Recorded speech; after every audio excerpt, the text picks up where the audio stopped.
Welcome back everyone. I told you guys to let me know which of these urban legend videos you really like, and we will go back and do more on that country. Part 2, part 3. We got flooded with people asking for this exact video. I dropped what I was doing and started working on it right away. Luckily, the Philippines has more scary stories than I'll ever be able to use, but let's do 10 more really creepy ones anyway. My name is Danny Burke and this is the top 10 scary Filipino urban legends part 2. Starting off number 10 now, we have Biringan City. This is a mythical city that's said to lie between the real Filipino areas of Gandara, Tarangnan and Pagsanghan. Here's the thing, it's said to be completely invisible. According to local folklore, the entire population of Biringan City is comprised of supernatural beings. They are shapeshifters who take human form and sometimes invite outsiders like us to visit their city. If you're invited, be aware that time does not move the same in this city. Seconds become minutes, minutes become hours. Some who say they've been there have left to find that they've been missing for weeks when almost no time has passed at all for them. The most common reports of the city come from sailors who claim to have seen a dazzling city of lights on moonless nights for a few minutes. They describe it as beautiful with high-rise buildings and advanced technology. One story said that a Japanese company saw bright tracts of land in the area from a satellite image. Now they thought it was gold and began setting up sites in a nearby town, but mysterious accidents and mishaps forced them to shut down the operation. Invisible City. Do you guys think that's the perfect cover or a little bit far-fetched? Moving on to number 9 now, we're going to talk about the Encanto. Some people say these are actually the supernatural beings who inhabit the invisible city we just talked about. Either way, they are believed to live throughout the whole of the Philippines. The Encanto are mythical environmental spirits that are said to have the ability to appear in human form. They are often associated with the spirits of people's ancestors. Physically, they're meant to look like elves, sirens and other sort of dark magical beings. They are similar to humans, they age, they have males and females, they can suffer from illness and even die. Some appear to be fair in complexion with blue eyes and golden hair. They live in natural homes such as large rocks or trees, but can make these appear like magical palaces to humans. They're enchanting creatures, but everyone who hears the stories knows to avoid them. They can cause fevers and skin diseases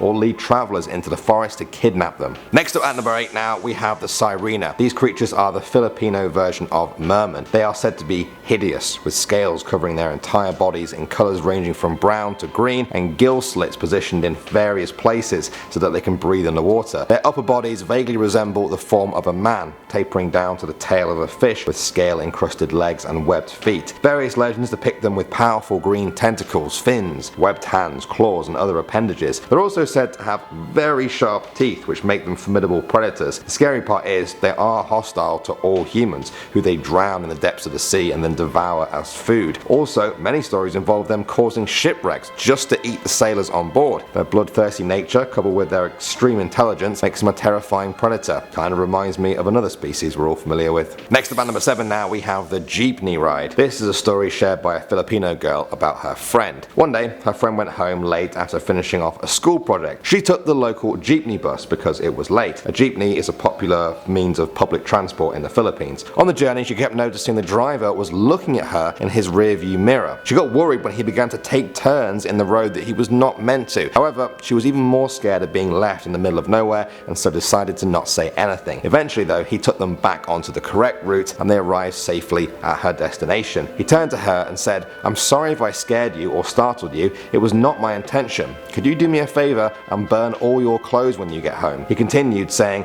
"The reason why I kept glancing was because your head was not attached to your body when I looked at you through my rear view mirror. That is why I changed my route a while ago, hoping we could get away from this bad energy. And that's why I want you to burn your clothes when you get home, because I think it is still with you." The girl was obviously shocked by this and ran home, quickly burning her clothes in a fire. A few days later, she heard on the news that the driver had died a day after the incident. It was then that she realized the warning in the mirror was not for her, but for him. Next up at number 6 now, we have the Aswang. These are shapeshifters who live among their human neighbors without us ever knowing. They've been described as a ghoulish combination of a vampire and a werewolf. There seems to be no single coherent solid description of what these creatures look like. Some say it's essentially a werewolf in appearance, others say it's closer to a vampire. The only common theme is that the Aswang are always shapeshifters. They live normal lives among villagers and then at night they change. The Aswang morph into various creatures to hunt their prey, which is usually young children or unborn fetuses, which they suck out and devour directly from the mother's womb. Very gross, I know, but it's part of the story when it comes to these hideous creatures. Moving on to number 5 now, we have have the Tiyanak. This is otherwise known as the demon child, and it's another mythical creature in Philippine mythology. They are said to be babies who die before being baptized. After death, they go to a place called Limbo, which is neither heaven nor quite hell. They are transformed into evil spirits. The phantasms return to our world as these demonic goblin-like creatures looking to eat their human victims. It can also be the offspring of a demon and a human. Most Tiyanaks are said to live in the forest, where if they do see a human, they will transform into what looks like a normal baby, just lying on the ground. Naturally, most people will try and aid a helpless baby in the forest. When they get close though, that's when a demon child changes back to its true form and kills the helpless human. Next up at number 4 now we have De La Salle University. This place is known as a place of learning around the country, but locals know it has a lot of dark stories within its walls. The main building is said to be haunted by soldiers who died bloody deaths in World War II. The chapel in this building was used by refugee families, many of whom were massacred by Japanese soldiers. Their spirits are said to live in these rooms they called home for a while. In modern times, students have reported strange happenings in the chapel. One of them involved an accounting student visiting the chapel to pray before a big exam. As he settled into one of the pews, she heard footsteps coming towards her, which suddenly stopped. Then she felt a pair of hands on her face, and when she opened her eyes, there before her was a man in a torn and bloodied soldier's uniform. He had a bayonet through his chest and was gurgling for help through the pool of blood in his mouth. When telling this story to her friends, she assured them she knew it was a ghost, but she had never seen anything so real in front of her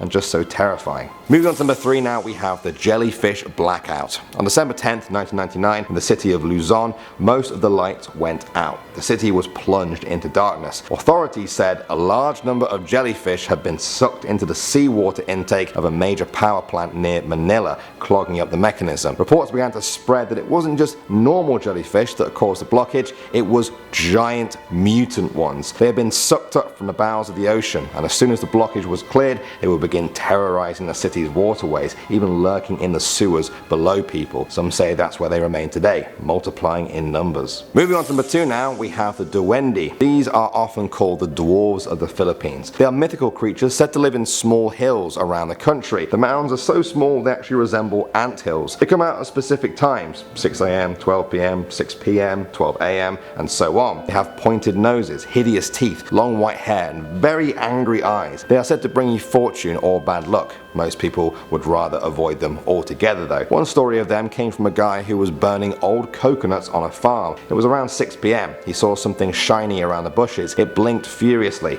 As he approached the bushes, something crawled out of it towards him. Standing there was a duende. It offered him a gold ring and told him to keep it, even though he didn't want to. He remembered his mum had told him that if he ever sees anything out of the ordinary when interacting with one of these creatures, just leave it be. Then the creature snapped its fingers and disappeared. Some people say if you take something from them, they will always ask for something in return, and it will be a whole lot of trouble for you to get it. And finally, at number 1 now, we have the Capri. He is also known as the smoking monster. This legendary creature is said to be as big as a 2-story building and hairy all over. It lies dormant in an old large tree in the forest. Generally speaking, they are friendly creatures, but only up to a point. You see, the Capri love to smoke tobacco. They almost always have some sort of cigar burning away. When travelers go to the mountains or the woods, they should be wary of the Capri. If he sees a beautiful woman walking past his tree, he will blow smoke out until it becomes an intoxicating cloud around her. At that point, she will lose consciousness and he will kidnap her. If she tries to fight or if someone tries to save her, the Capri will get violent. Likewise, the way to make a Capri very angry is to destroy his home or indeed any tree in that forest. When loggers mow down a whole forest and smoke is seen spiraling up from the ashes, they say the cloud of the Capri is looking for its next victim. Well, there we go. Another fascinating trip to the Philippines there. Thanks to all our viewers from there who suggested this video. I know a lot of you wanted it. What would your second choice be though? Like, what other countries other than the Philippines would you want? We're definitely going to go to a whole new country for our next one, so let me know what you want. Thanks for watching as always. My name is Danny Burke and I'll see you all in the next video.